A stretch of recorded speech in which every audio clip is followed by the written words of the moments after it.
Welcome into the CHGO Blackhawks Podcast presented by DraftKings Sportsbook, America's top-rated sportsbook. Download the app and use promo code CHGO when you sign up. Welcome in. I'm Jay Zawaski with Greg Boysen. Mario Tirabassi, still a little bit sick, so he'll be with us later in the week. Hope Mario is feeling better soon.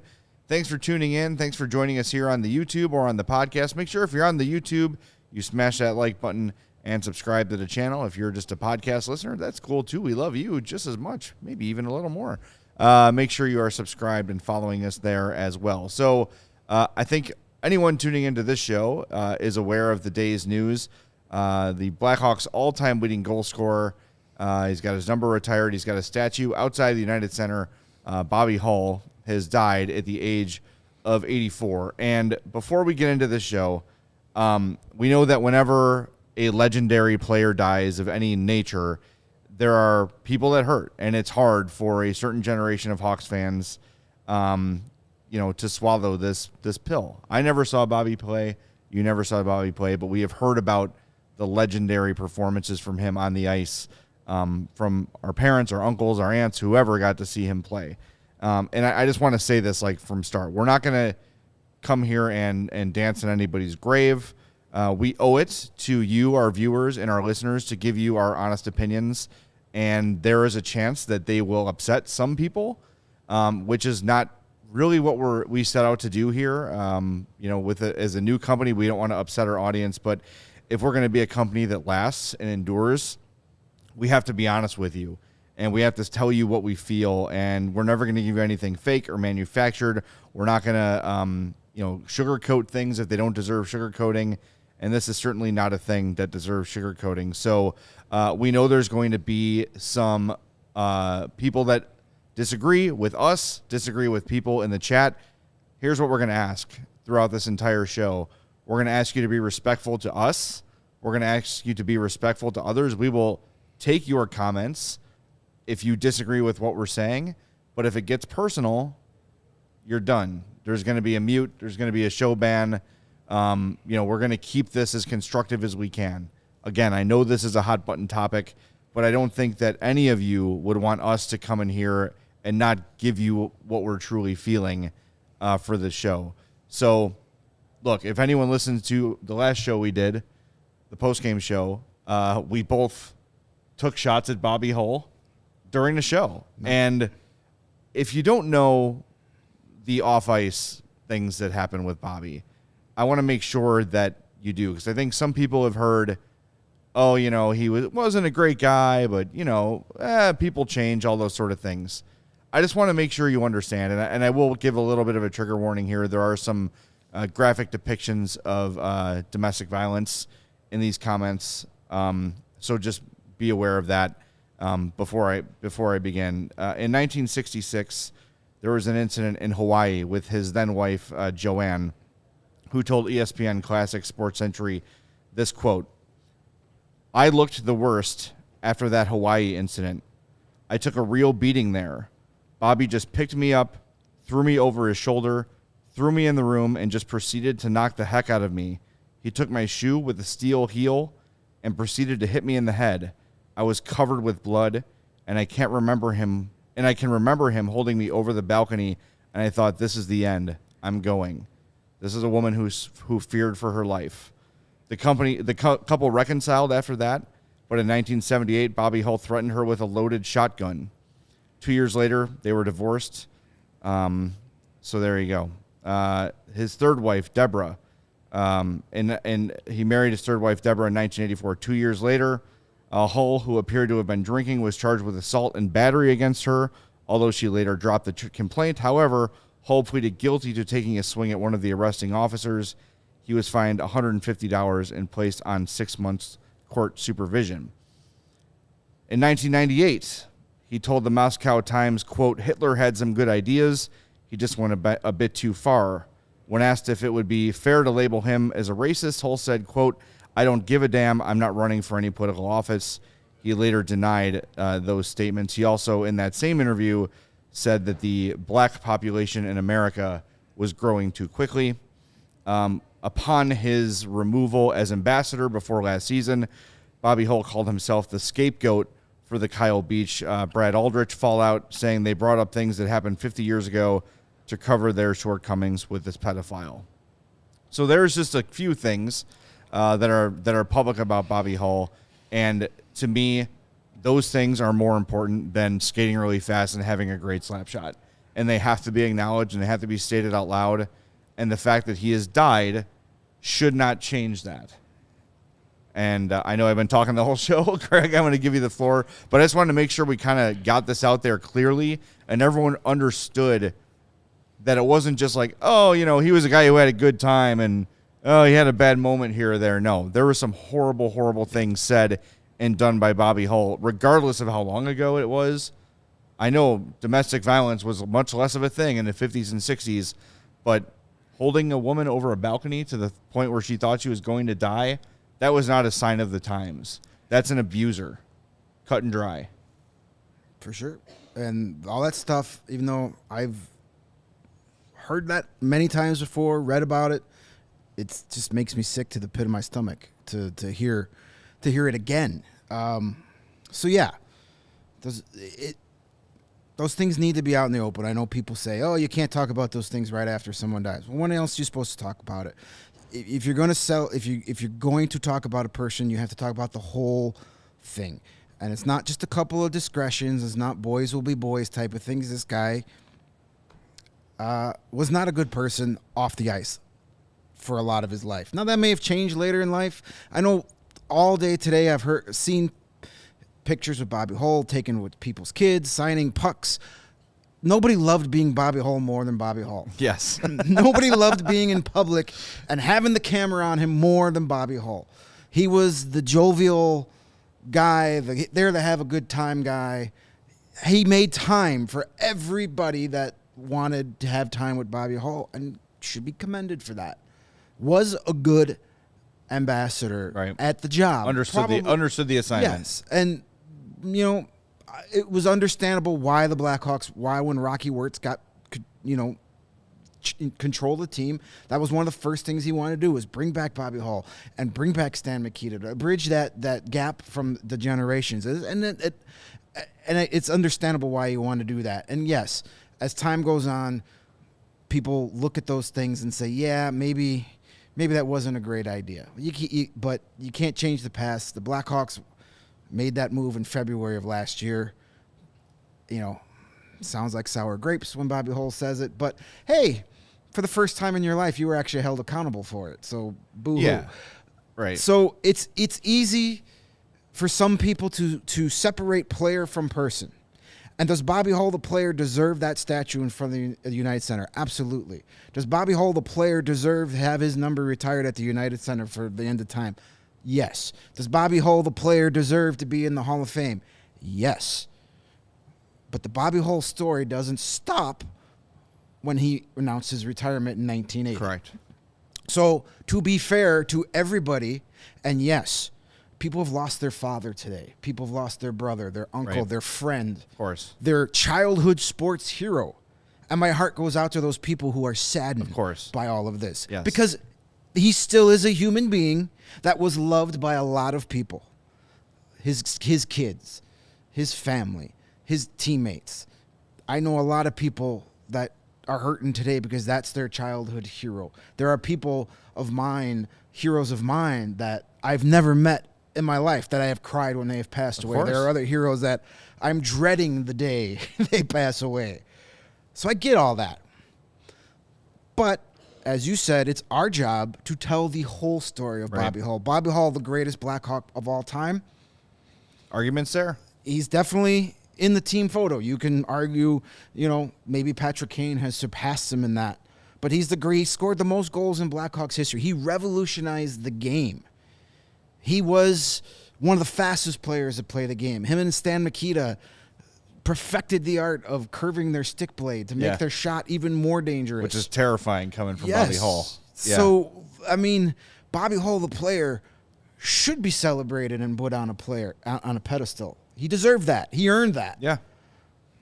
Bobby Hull, the person, I choose not to celebrate. Sure. I can separate player from person, and it's probably easier for me because I never saw him play. I'm not old enough to have seen him play. People who grew up watching him, probably can't make that distinction, and that's okay.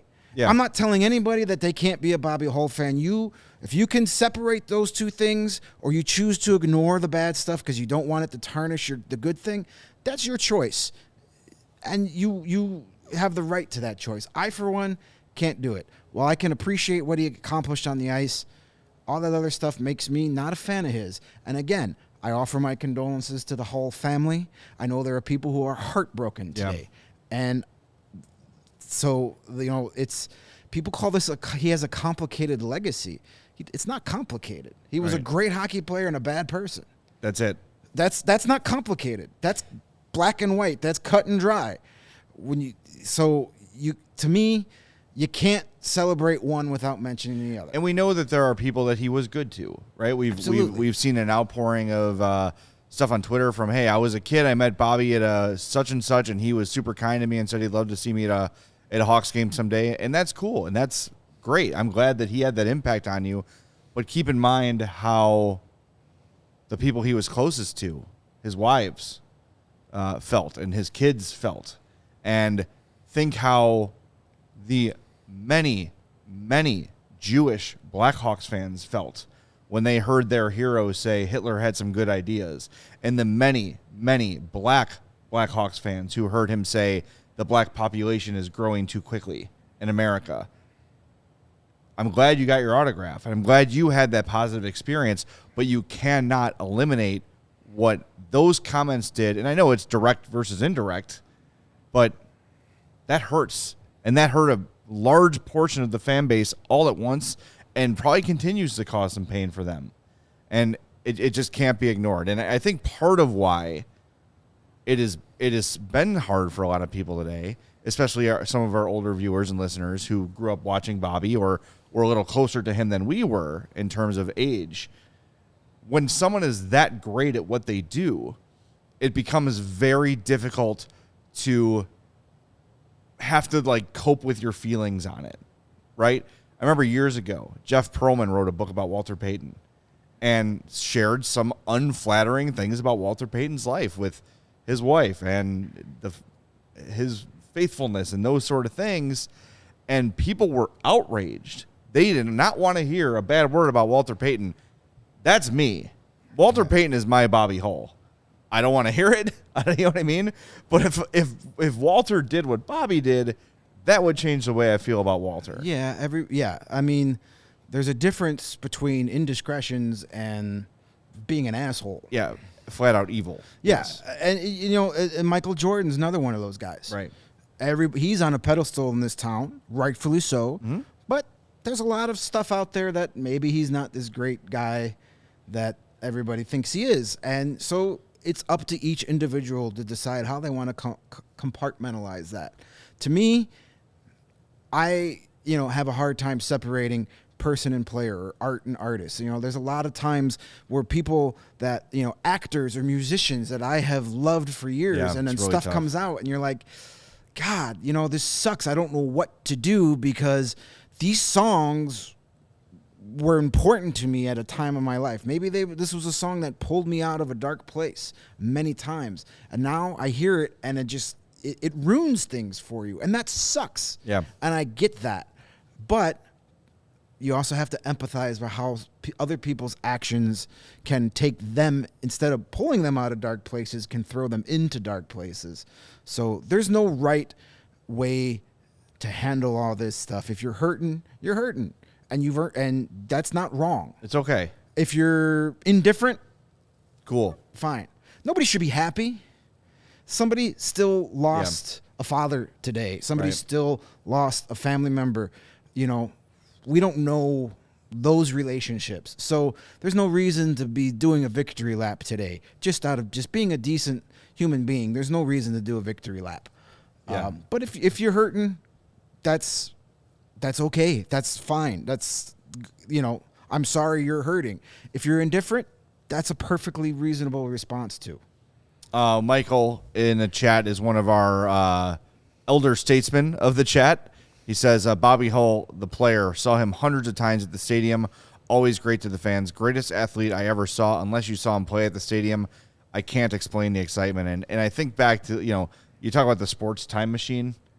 My first trip would be back then to watch Bobby and Stan play together. Yeah, my parents. To this day, if Doc Brown pulled up right here and said, "Where are we going?" I'd be like, "Chicago Stadium, let's go." Yeah, I want to see it. My parents were big Hawks fans in the late 60s. They were married in 1961, and they had season tickets for the first few years of their marriage until my sister and I came along and ruined all that for them. Yeah, they'll do it. That was their choice, though. So I heard many stories growing up about Bobby Hull and Stan Mikita and all those guys. And you know, Stan Mikita or Bobby Hull was an amazing hockey player, one of the fastest players of that generation, but tough as nails too. Yeah, he's a guy that, you know, much like Gordie Howe, would, you know, not shy away from, you know, hey, if I needed to punch you in the face after scoring a hat trick, I will. Yeah, and take great pleasure doing it. That famous picture of him with the lip busted and the blood dripping down the shirt, like, you know, you could see why he was, not only because of the skill, but, you know, not wearing a helmet, the golden hair, the $1 million smile, good looking guy.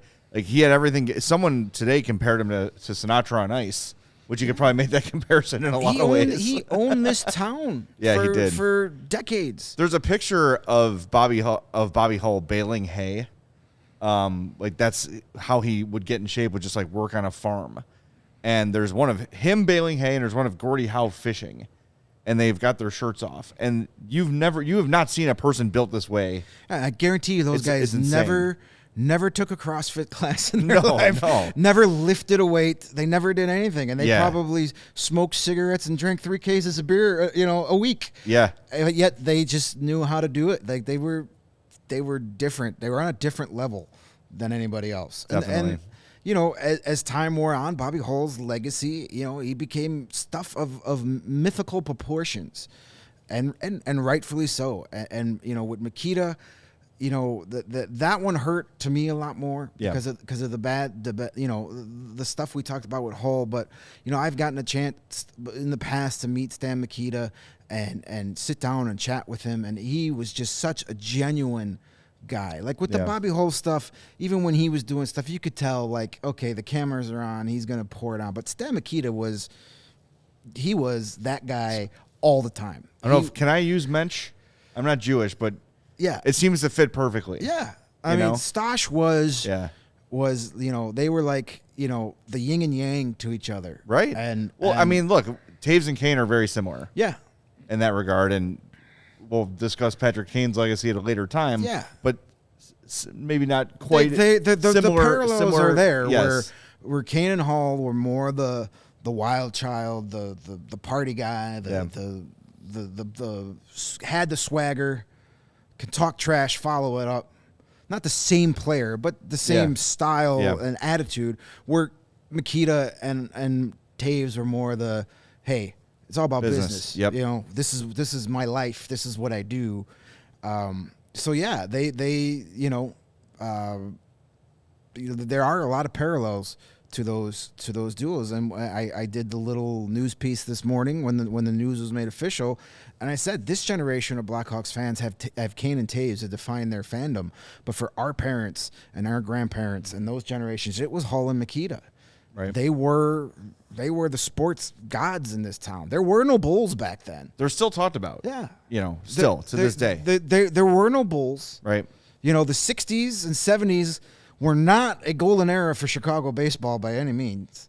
I mean, those Cubs teams had some legendary players, but there were not, you know, do you want to keep reliving 1969? No, probably okay. not. I'm good. You know, and the Bears, well, the Bears have been the Bears since the beginning of time, except for 1 year. So, you know, they own this town, and they have earned their spots in Chicago lore.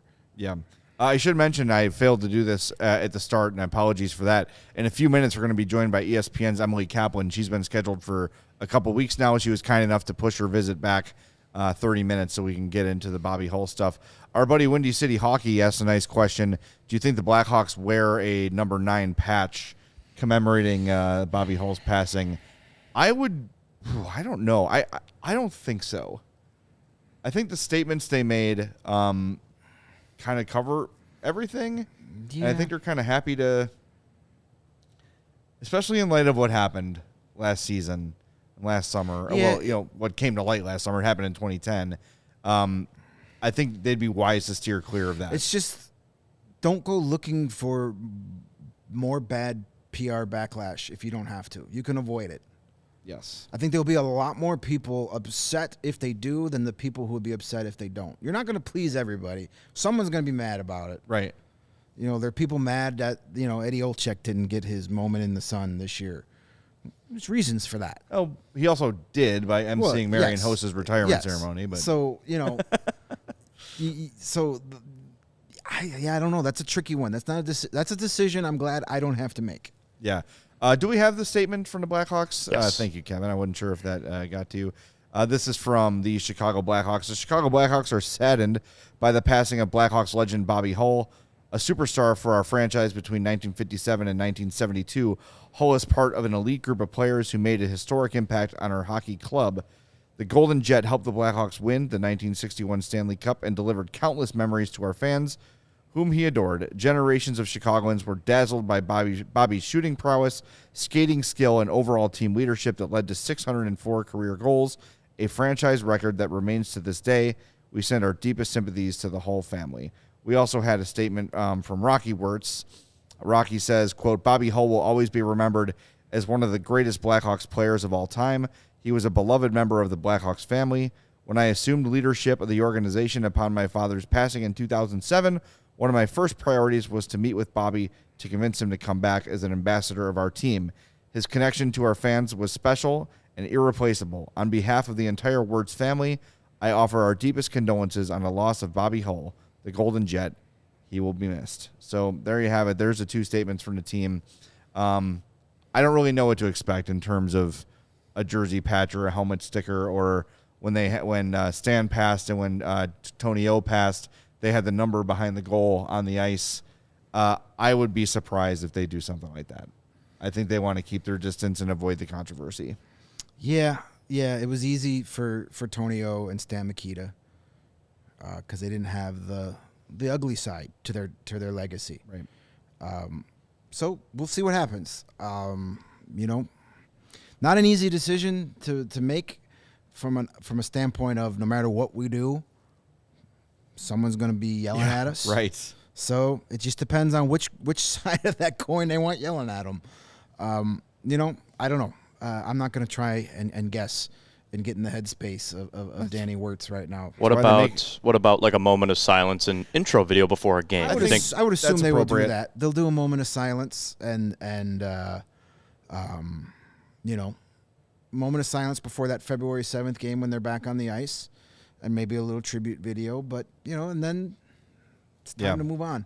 By the way, that voice you just heard is of Chicago. You radio know that voice star, if you listen to Hawks games. Chicago radio star Kevin Wells. We are graced with host of Chicago Blackhawks radio games here today. Thanks, guys. You did need to do that. I appreciate that, though.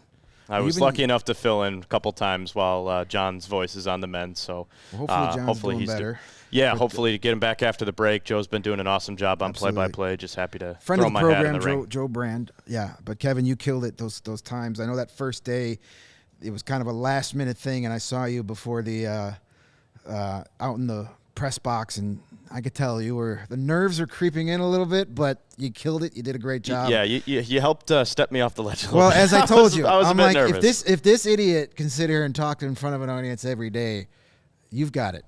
You got it, bud. You killed it. Yeah. Bill R. says, Hawks keep their distance. Rocky just doubled down on being proud of making him an ambassador. I mean, that was in the statement. Bill's not wrong. You know, I don't know. I just think with the Kyle Beach stuff, with what's happened recently in Lee with the Rangers and Flyers, and with the things that Bobby Hull has done, which honest to God, more people are learning about today than have probably ever known. I learned stuff today about Bobby Hull that I didn't know before. So I just think I don't know. You're right. It is a very difficult decision. I don't envy the people making it, but like Bill said, they're not shying away from their choice to make him ambassador, and you know they did terminate that relationship before last season, but it's very it's tough. I'm glad it's not a decision I have to make. I know what mine would be. Mine would be no sticker, no patch, no logo on the ice. I think a moment of silence is appropriate. Maybe a highlight montage is appropriate, and then you go from there. But yeah, I agree with that. But again, who knows what they decide to do? And I'm sure whatever decision they make, and when we report it, there will be the randoms that yell at us like if it was our decision. yeah, and there's a lot of people saying McLovin is saying it, Barbara's saying it. That Rocky needs to retire and step down because the things that have happened on his watch, and that's a conversation we had a lot last year. Yeah, about his role with the team, which seems to be lessened. People in the organization deny that he has a lesser role than he had before, but he's far less visible than he's ever been. And Danny Wirtz and Jamie Faulkner seem to be doing the bulk of the work publicly and behind the scenes. So I don't know. I know it's tough. It's tough to tell the owner of a heritage franchise like you have to resign, but it's kind of the place they put themselves in. So. Yep. These are things you have to deal with when you don't act in the first place. Green Ridge Farm is a Chicago local meat and cheese company offering you a better all-natural option. Makers of all-natural deli meats, sausages, and their famous meat sticks. Perfect for tailgating, happy hour, and school lunches. Just picked up the jalapeno cheddar sticks. I just have the 3-pepper turkey. Oh, I mean, to try that. Five pepper is it turkey. good? I shortened you 2 peppers. Fantastic. All right. Great stuff. That's next on the list. I'm getting that at my deli. You can, too. Get it in your deli section. But the meat sticks, they come in chicken, black forest beef, jalapeno cheddar, and spicy chili. If you haven't tried them, you don't know what you're missing. And here's a great opportunity to try them. Order any 3 meat products at greenridgefarm.com and include a pack of meat sticks in your cart.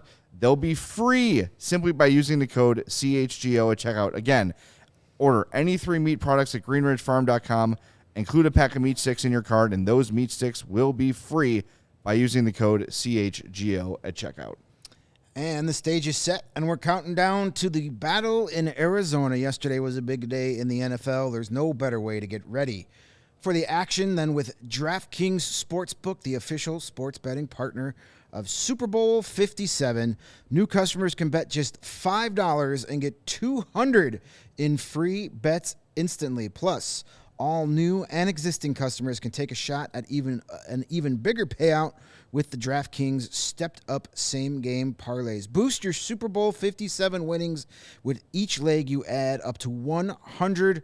The same-game parlays, these stepped-up ones are awesome. You can take all different kinds of possibilities. I'm sure with the Super Bowl and all the crazy prop bets you got, you can probably go crazy and put 50 or 60 legs to your parlay and retire early if you wanted to. So download the DraftKings Sportsbook app and use the promo code CHGO. New customers can bet $5 on Super Bowl 57 and get $200 in free bets instantly.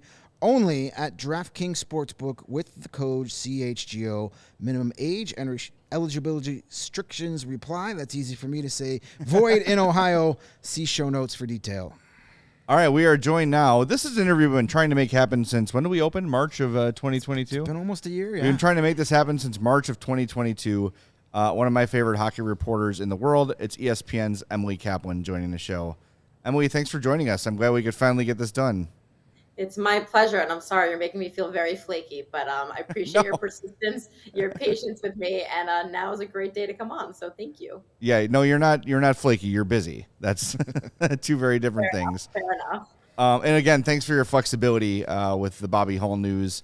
And I guess we can sort of start there with you. I know you weren't around to cover Bobby when he played, but one of the game's all-time greats. We've been spending the first half hour of the show discussing the player and the man and how difficult it can be to separate those 2 things.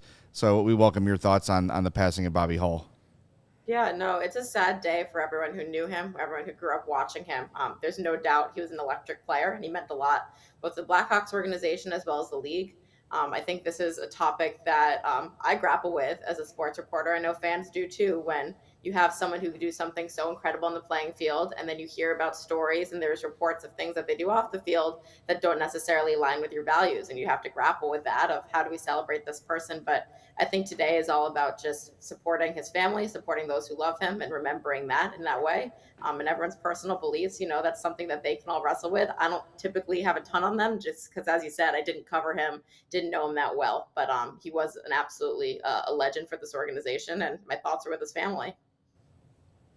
For sure. Of course, now we switching gears to today's Blackhawks, and the story that won't go away until it does is, of course, the futures of Patrick Kane, Jonathan Toews. We seem to talk about it every single day. That's what all of our fans want to talk about, and the kind of holding pattern we're in. But have you heard anything new along the lines of, are we going to see any kind of movement here anytime soon, or any answers? I had a really long chat last week with someone who's close to both players, works within the agency, has been really, front lines of the situation, and he doesn't know because neither player knows. And, I think this is probably the frustrating thing, again, for people like you and for fans who want some clarity on the situation. It's been hanging over everyone's heads for a couple months, but neither player really thought they would be in the situation, and I don't think either player is rushing into trying to figure out their future. There's a great Lou Lamoriello quote. He always says it, when you have time, use it. And that's what these players are doing right now. So what their agency has recommended to them is wait as long as possible. Last year, this agency also represented Claude Giroux. Claude Giroux knew he was not going to re-sign with the Flyers. He had never won a cup. So his motivations were very clear. I want a chance to go chase it. He narrowed down his choice of which team he wanted to go to very early. He was hell-bent on the Florida Panthers. The agency obviously had to support him in those goals. Goes to the Panthers. It didn't quite work out for him. He gets to choose his decision in free agency. That's a very different situation than Patrick Kane and Jonathan Toews are in. They both have won before. They both know that if they retire today, their name are in the rafters at the United Center, and they retire as franchise legends. It doesn't mean that they're not motivated to win again. And especially in the case of Patrick, he's just such a hockey nerd. He's so fiercely competitive. And Jonathan is too. I just feel like Patrick's in this different camp where his motivation is to be Tom Brady and play until he's 50 years old. He's looking for those opportunities of how he can be competitive, but they're also balancing life change. And there's a lot of comfort and structure of being a Chicago Blackhawk, the place, the only place that they've known professionally. So my long way of saying that there's not quite much more clarity than there probably was a few months ago. I do know the All-Star break is coming up, the All-Star weekend. Their agents will be there in Florida. There's expected to be, maybe more conversations and maybe more direction that they can come to the Blackhawks and say this is which direction the players want to go. But as of now, I can firmly say there's no guarantee one or both of these players is traded at all. And Jonathan Toews last week spoke to Mark Lazarus and said something along the lines of, I know what I want to do, or I know my decision, but I'm not ready to share it yet. Until then, and I sort of still kind of believe, I don't know if either of them know what they want to do. Because, I think we all have a tendency to look at it like a video game, right? Like, well, just make the transaction. But there's the family element and the time and the legacy and all those things going into consideration. I think there's a decent chance that right now, neither guy truly knows what they want to do.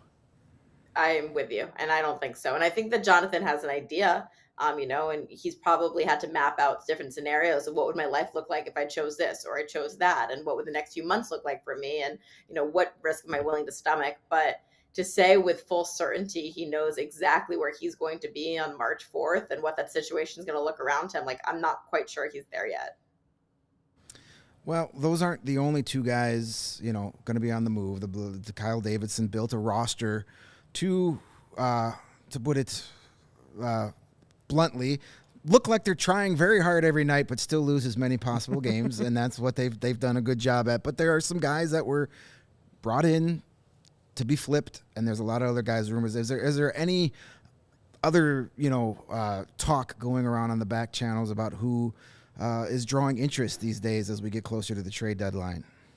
For sure. I mean, one thing I will say is I give Kyle Davidson complete credit for being so transparent, for having a plan, and he has conviction and sticking to it. And there's so many times we see, I'll just speak for hockey, the space that I cover so much, where there's different pressures that make people waver. And it's really hard to stomach this with a fan base who's just so used to, accustomed to winning. And it's like, this is not the team I want out there. So good on him for just sticking with it. And I know that those under him really believe in that plan. They see the vision there.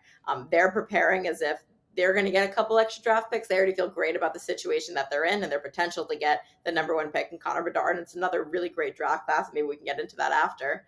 But, if they get the extra firsts for Kane and Toews, that's great. I don't know if Toews would even garner's first at this point. It'd probably be a second.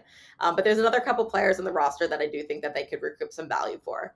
Max Domi is one. That's a really cheap depth add for teams. He's been moved at the deadline. I mean, last year he was moved to the Carolina Hurricanes. The Blackhawks may want to keep him around. I know that one of the things that they are balancing is we have to have good veterans here so that when we do bring in these young players, they have a good structure around them. But he'll get some looks from teams. I wouldn't expect a very, very high return.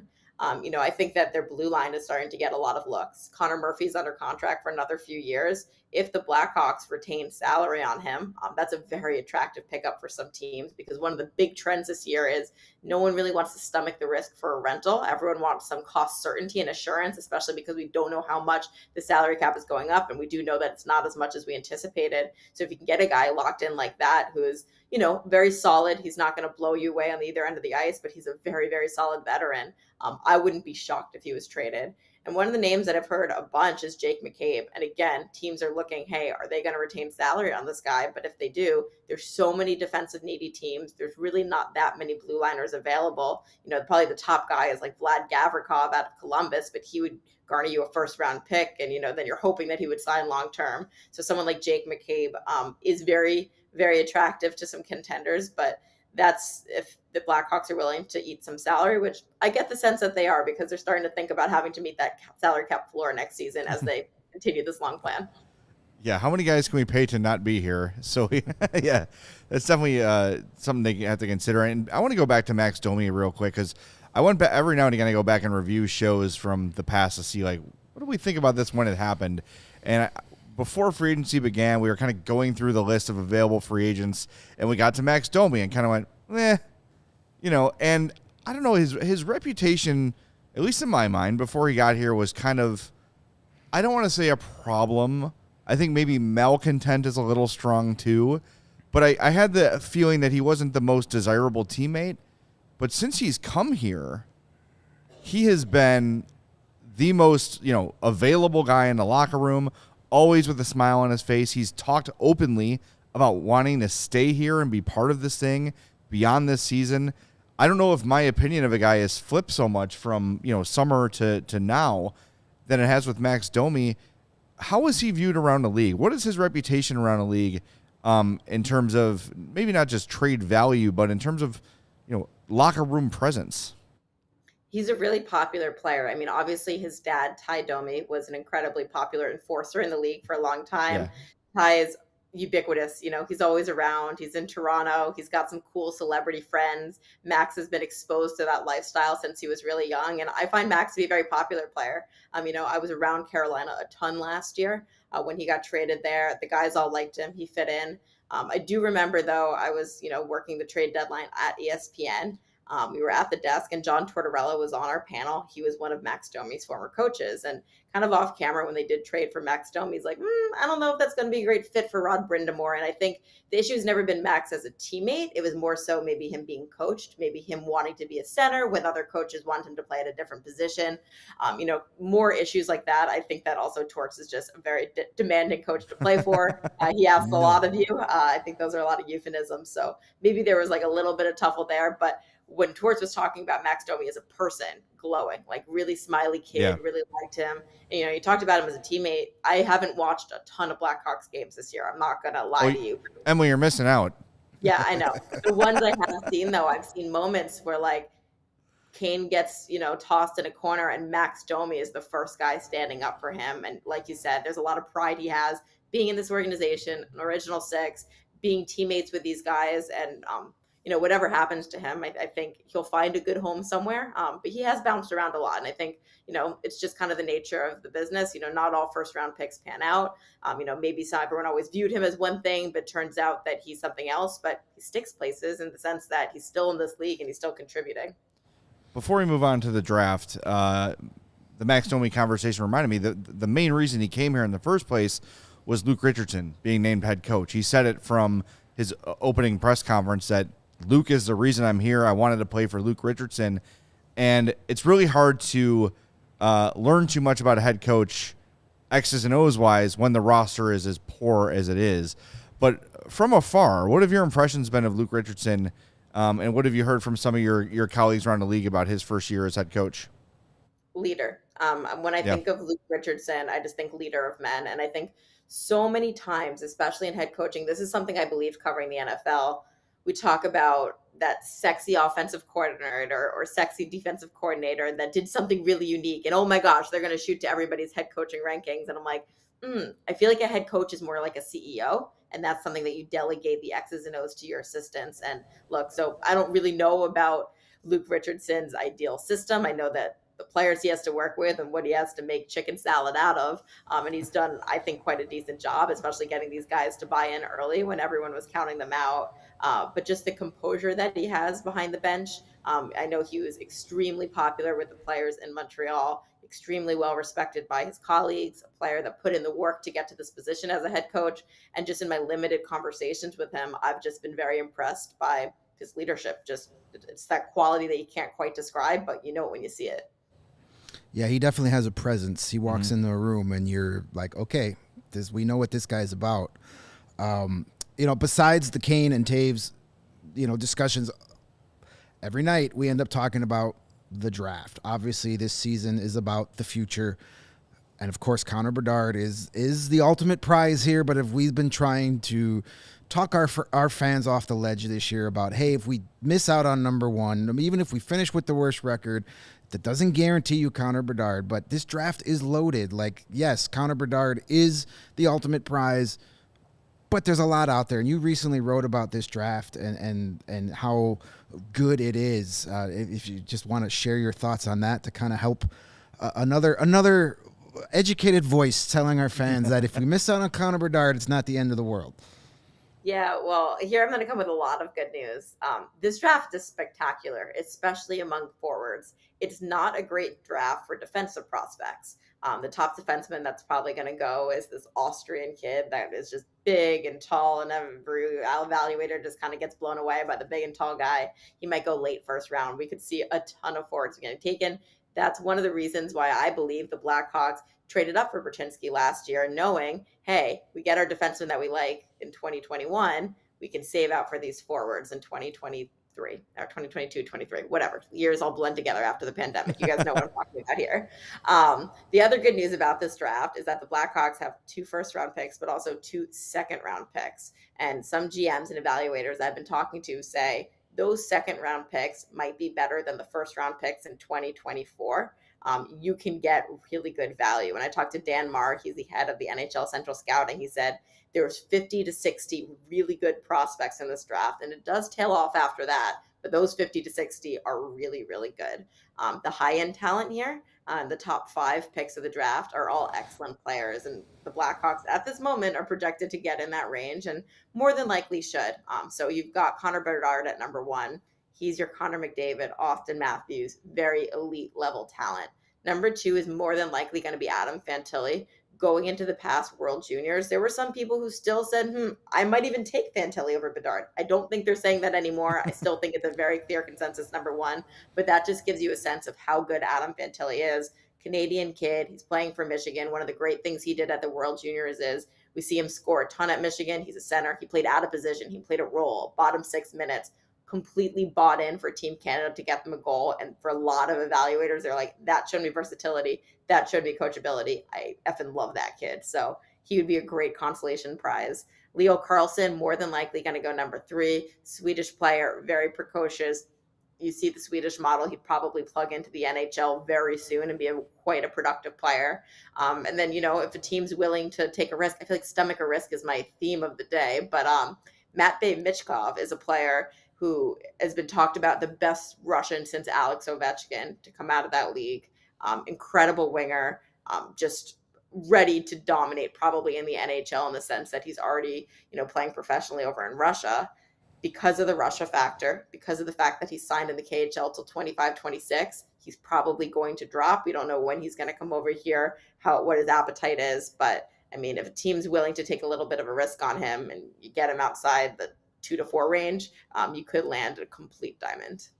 So Michkov is very interesting because I don't think that Kyle Davidson's in a position to make him his first pick if it's in the top 5. But you mentioned him potentially falling because of the Russian factor. How far could he fall? Are we talking into the teens? Are we talking into the 20s? Or is it going to be maybe 7, 8? Yeah, I mean, we're at the draft, like the cycle of the draft, where all of a sudden now I'm starting to see, attitude problems, scouts are saying. So, there's some people trying to influence that and make him draft a little longer. We saw in this past year when there was a lot of unknown, right? The invasion to Ukraine was just in February. Mm-hmm. The next draft was in July. One thing that there's not a concern over is enough people having seen him. He's played enough of these big tournaments, like the Hlinka Gretzky tournament. Like, people have seen him at this level, and there's still some eyes in Russia. Like, the border's not completely closed to NHL evaluators. My guess would be teens. The guys in this past draft didn't quite slide as much as we thought. Like, the talk in Montreal last year was there's not going to be Russians in the first round whatsoever. They're going to be iced out. Then there were 3. My guess is, he'll fall out of the top 5, but not much further than that, just because the talent is there. But they're going to need some assurances from his representation that he wants to come to the NHL, and that's his goal the second his KHL contract's over. I just imagined the Hawks picking, Bedard or Fantilli or Carlson, and then using their second-round picks, and maybe they get even more at this deadline, and trading up and taking Michkov too. And if he slips far enough, you could make that argument, especially like Emily's saying, you're talking 50, 60 elite forwards, second-round picks being like first-round picks. Trading up would be very tempting for some teams. I don't hate that idea, and the Blackhawks have nothing but time right now. They're one of the teams that can wait 3-4 years. I'm just still blown away by the fact that we here in Chicago have a general manager that has foresight and says, let's draft in 2022 at a position that's not so weak, that's going to be very weak next year. We're not used to that here for the last decade or so, to have a guy in charge that thinks 2, 3, 4 years down the road. It still takes getting used to. Yeah. And we just had our latest Connor McDavid experience as Blackhawks observers, and you made that comparison with Bedard, Austin Matthews, Connor McDavid. I think McDavid's already in the conversation today as like a top 5 all-time player. Is there any way, is Bedard that good? Could he be McDavid good? I'm not sure McDavid good. I think McDavid is just on a different wavelength right now. We haven't seen someone quite this dominant in some time.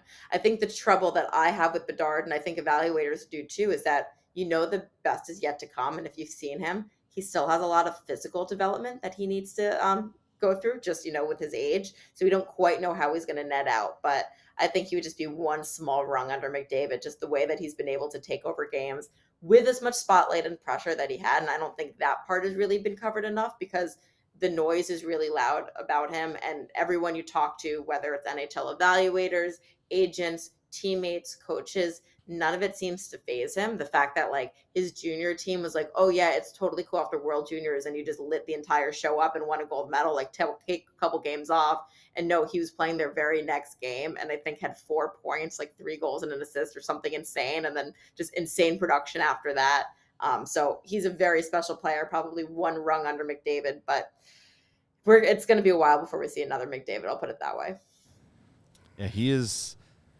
I tweeted out the other day, I saw Gretzky and I saw Lemieux in their primes, and no one strikes fear in the opponent like McDavid. You see guys looking over their shoulder, wondering, where is he, and then he's gone, and the next thing you know, he's got his arms up in celebration, and that horn is blowing. He's unbelievable. I don't think I've ever seen a player with his talent. This is a combination of speed and hands, and then the mental aspect of the game, which is what Gretzky has always said was his advantage, was I just knew where it was going to go. McDavid has all of it. But I'll settle for Austin Matthews. That'd be fine. Yeah, that's okay. Yeah, we compared Connor McDavid to a Jedi Knight in our last post-game show, because he just knows where to be at the right time. Yeah. Special talent. But yeah, I guess Austin Matthews, as one scout told us earlier, that Bedard is Patrick Kane with Austin Matthews shot. Okay, that will work. Yeah. I'll take that. My only one hill I'll die on is I just want to see him end up on an American team. I don't want to see him in Montreal. I just feel West City, yes, I agree. Yeah, I know. There's so many great players that are in Canada and here in the U.S. as we're trying to grow the game, and specifically American-born players, which I know doesn't apply to Bedard, but I want to see him in an American franchise. So obviously Chicago, selfishly would be cool for me. I live in the city. I think it would be great. Original Six. Arizona, there's obviously the pull there where the league wanted to do them. I like a team like Columbus, a market that really needs to grow and, is trying to build the right way. Has a lot of former Blackhawks prospects there. I think that would be a good fit for him too. No, I disagree. I think Chicago or bust. Chicago or the KHL. The only scenario we'll accept. Before we let you go, I wanted to pick your brain on the latest. We had the Ivan Provorov situation a couple weeks ago with him refusing to participate in the pregame skate with the Pride jerseys. Just recently, the New York Rangers had their Pride Day, and the players sort of opted out of that decision. This is very complicated. I know it's hard to summarize in a minute or two, but if this starts to become a trend where players and teams say, we don't want to be part of this, what can the league do to kind of remedy it? Because players have their rights. As much as I sort of disagree with those decisions, they do have the ability to say, we don't want to do this, we don't want to be part of it. What can the league do to mend those fences that have been severed over the last little bit here? It's tough. And, I think it's really tough. I can't imagine being someone who identifies with that community and seeing all this happen and saying, wait, you guys keep saying hockey is for everyone and grow the sport, but you're completely alienating me. And giving promises that you support me and then backtracking on them because of public pressure. What are we doing here? My sense is the Rangers backed out because they saw the fiasco that was the Flyer situation when not all players want to participate. The Flyer situation, from what I understand, was a complete communication breakdown between hockey ops, which thought they could handle it and do the right thing for the team, and the business side, which was hey, we want to support this initiative. And that's why it became a public relations fiasco. I think some things that we as fans can focus on, I think this is what the league is how much progress we had. I mean, the Flyers were only going to wear those warm-up jerseys and had that night because the players and the team asked the team for it. How much progress it is because they've been doing so much work in that space, specifically Scott Lawton and James Van Riemsdyk, who have been hosting non-binary youths and just everything they've been doing in that space is so significant. Let's highlight these things. And yes, it's unfortunate that all the players except for one want to participate in it, but why can't we focus on the 99% and why do we have to dwell on the 1%? And I think these are the things that the league should be holding on. We should be holding on to marks of progress. Unfortunately, I don't think that we can force anyone to wear these jerseys or participate at these events if it's against their views, but we really shouldn't focus on those who are spewing hate and those who are trying to be exclusionary. Let's put all of our focus and efforts into those who are being inclusionary because they can have so much more of a voice. So in my opinion, that's what the league should do. And I think in my opinion, that's what I want to do as a fan and supporter of this league. But I understand why many people would be frustrated. Speaking of inclusion, one last quick question and thank you so much for your time. We really appreciate it. This has been fantastic. But last year during the playoffs, you started to end your interviews by saying thank you in the native language to whoever you were speaking with. And as we all know, being in NHL locker rooms can be a little different with so many different language being spoken and language barriers. But I loved it when you brought that out, and for some of these guys for the first time, you'd catch them off guard almost, where they didn't expect it, and you could tell they really appreciate it. What was kind of the story behind starting to do that? Yeah, I mean, I'm just cognizant of the fact that so many of these guys, English is their second language. And then to do an interview with me on a national stage in the language that you're not fully comfortable with, that's a really brave ask. And it was my way of just saying hey, thanks for doing this. And also reminding the viewers at home that to have a little bit of empathy. What it became is, in these interviews, I often get hockey cliches because this is the way hockey players talk. And I felt it was the one time that they kind of break character and smile and remind you of who they are as a person. And for me, that's so important to the viewer. So just trying to create little moments of humanity, honestly. And it's become a fun tradition. And I've learned a lot of words. And the other day I had to learn Bulgarian for Alexander Georgiev. That was my new one. So we're getting there. We're getting our full rotation. Well, I love that. Empathy. It's a powerful tool that we need more of. That's for sure. Definitely. And my last question for you is you've got in your Twitter bio Bagel Snob. We know you reside in Chicago. What is the best bagel in Chicago, and why is it Chicago Bagel Authority? It's not the best bagel in Chicago. Are sitting in the freezer right now. They're ones that I smuggle back from either New Jersey, where I was born, or New York. I'm such a snob. I refuse to eat any bagels here. I think they're all garbage. They're all trash. People have sent me there. They've sent me to Skokie. They've sent me everywhere. And I'm sorry. It's the one hill I'll die on. So from what I understand, it's the water. The New York water is what makes the difference, right? Is that the rumor? Yeah. And I heard that there's a place in Milwaukee that used to ship in the water, and maybe those ones were superior, but whatever it is, people just here cannot master it. And it's fine. Like, there's so much other good food in Chicago. Like, I'm not losing sleep over it. I just won't go out of my way and eat that for breakfast. All right. That's fair.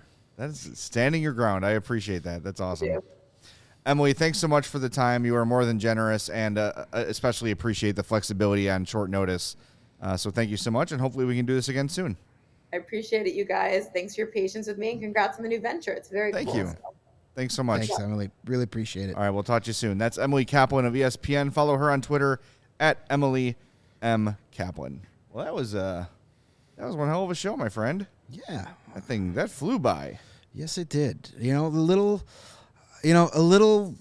kind of, I don't know, nervous isn't the right word, but a little concerned about where today what path we might lead to. But thank you guys all for listening and being respectful in the comments and having some really good discussion today. And that's all we really could do. Yeah, and we have a comment. Just scroll up a little bit there, Kevin. There it is from Matthew Cook. He says, I commend you guys on how you went about discussing Bobby Hull's legacy. You guys are class acts.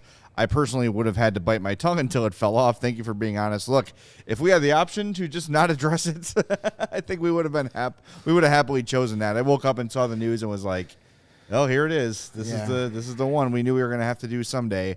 But yeah, to echo what Greg said, thank you for being so great in the chat.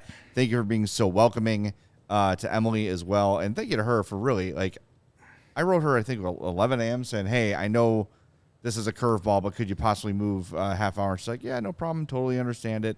So it was great to have her on. She is my favorite hockey reporter. She is plugged in with the Hawks and doing great work. Yes, so I hope you enjoyed the interview. We got another one tomorrow with Shayna Goldman of The Athletic. And Shayna recently wrote an analytical piece using numbers and math and all those things I don't understand, projecting Connor Bedard's NHL career.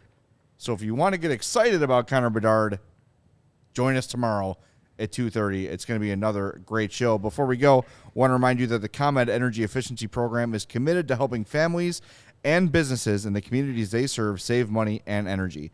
ComEd offers free facility assessments that can help find energy-saving opportunities, whether it's lighting, HVAC systems, commercial kitchen equipment, or industrial processes. An authorized engineer will work with you to develop a detailed assessment plan specific to your goals and needs. These can be done in person or virtually and last approximately 2 hours. Within 3 to 4 weeks, customers will receive a report detailing energy efficiency projects that they can start working on immediately. Each recommendation will include estimated energy savings, cost savings, project cost, potential incentives, and simple payback. Don't wait. Get started saving money and energy today. For energy-saving tips and to schedule your free facility assessment, go to comed.com/poweringbiz. That's comed.com/poweringbiz. Ready to sign up for a facility assessment? Call them at 855-433-2700 during normal business hours to speak with a ComEd Energy Efficiency Program representative, or email businessee@comed.com, or request an assessment online on their website at comed.com/facility assessment. And I know it doesn't feel like golfing weather outside. It's a little cold. It's going to be chilly this week. Yep. We got to tough through it. We've been blessed with some mild weather for most part. But February is almost here. That means March is almost here. That means April's almost here. That means golfing weather sooner or later is going to get here. And Pins and Aces is the official golf apparel partner of CHGO. We love our Pins and Aces gears, and you will get tons of compliments on and off the course when you deck yourself out in some Pins and Aces, a family-owned golf and apparel business. They make amazing polos, hats, golf bags, and even their very favorite beer sleeve, an innovative product that allows you to store up to 7 beers or Diet Cokes, if that's what you prefer, right inside your golf bag and keep the drinks cold the entire round while your buddies in August are drinking from some warm swill cans. You're going to have the advantage. You're going to have an ice cold beer cracked open on the 16th hole, and that's going to put you over the top. So check out pinsandaces.com and use the promo code CHGO to receive 15% off your first order and get free shipping. That's pinsandaces.com. At this point, just use CHGO and the promo code on every website. Just try it and see if it works, because it works at about 95% of the websites work out there. That's for sure. All right, before we finally wrap up, there are 3 tickets remaining for our CHG over? I like that. Casey, CHG over. That's a new term for takeover. CHG over. She's shaking her head no. She's looking at me like I'm an idiot. Workshop She's it. like, That's correct. Thanks for the idea, Jay. Okay. I'm going to go back to my important and stuff. in 3, 2, 1. There are 3 tickets remaining for our CHGO takeover. That's Friday, February 10th. It's coming up. That is soon. Hawks, Coyotes at the United Center. You're going to get a ticket to the game. You're going to get a free CHGO hockey t-shirt, a brand new design that you haven't had before. You're going to get 2 free drinks at the Goose Island Pub at the United Center. And most importantly, you're going to hang out with me and Greg and Mario. It's going to be a great time. Go to allchgo.com to purchase your tickets. Diehards, you're going to save 20%, as you always do. If you are not a diehard, this is a really good opportunity to become one. Why? Well, like I said, you save 20% on this and all events. You save 20% on every piece of merch at chgolocker.com. And when you sign up, you get a free shirt or hat right away. So you go to an event, you buy a little bit of merch, boom, you have paid for your membership is paid for the year. You're good to go. And every year upon renewal, you'll get a new shirt or a new hat. That's every single year you renew your membership. So go to allchgo.com, level up your fandom, become a diehard today. All right, with that, we are going to wrap things up. Tomorrow will be fun. Connor Bedard talk in the first half. Yes. And in the second half of the show, I'm going to get the CHGO logo tattooed live on the air. That's on his a real forehead. Thing. It's really going to happen. I'm going to sign that lifelong contract right before I do it to guarantee there'll be no problems down the road. But yes, so we'll do something fun while the needle is buzzing during the second half of the show. It's the bye week. We got to do something to get viewers. Yeah, that will be a lot of fun. And then Wednesday, I show feet. CHG only fans. Yes. You're really on one today. That's 2 really good ones. I still have from Greg. That's my bit. I allowed him to use it. Yeah. It's copyright Greg Boysen 2023. CHG only fans. Anyway, all right, let's wrap things up. Thanks for being with us on a difficult show, awkward show. But I hope you enjoyed it, and I hope you enjoyed Emily Kaplan's visit. Hopefully we can do a lot more of those now that she sees we're not complete idiots. Just somewhat idiots. Yeah, just somewhat idiots. All right, we'll talk to you tomorrow, 2:30. We are presented by DraftKings Sportsbook, America's top-rated sportsbook. Download the app. Use that promo code CHGO when you sign up. For Greg, I'm Jay. This is the CHGO Blackhawks Podcast.